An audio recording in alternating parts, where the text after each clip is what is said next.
yazırlar ki,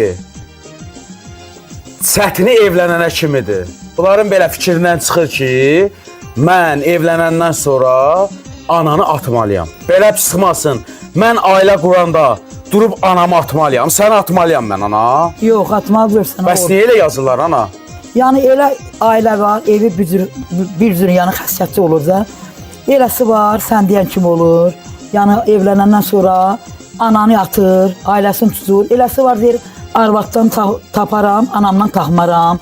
Yəni belə söhbətlər çoxdur. Belə baxıram ki, bu ailə tərbiyəsidir də. Bəli, ailə tərbiyəsidir evdə. Mənə də çatmır ki, mən durub evlənəcəm deyə mən səni atacaq. Yox, elə şey yoxdur. Yox, evlənənə kimidir? O sevgi birinci anadan başlamalıdır, sonra həyat yoldaşı olmalıdır. Əgər bu anaya sevgi qoymusansa da həyat yoldaşlardan sən sevgi verəcəksən, dəyər verəcəksən.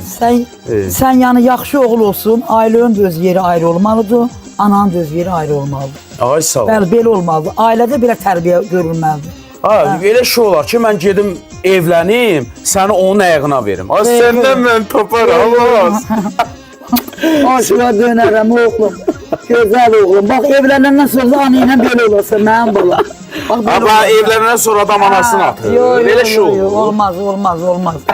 Ana müqəddəsdir, ana şirindir, ana neymətdir. Ata, nətər deyirlər, gözəldir. Ata da, ana da neymətdir, hər bir ikisi. Yəni, özün də sərhatı olarsan. Bəli.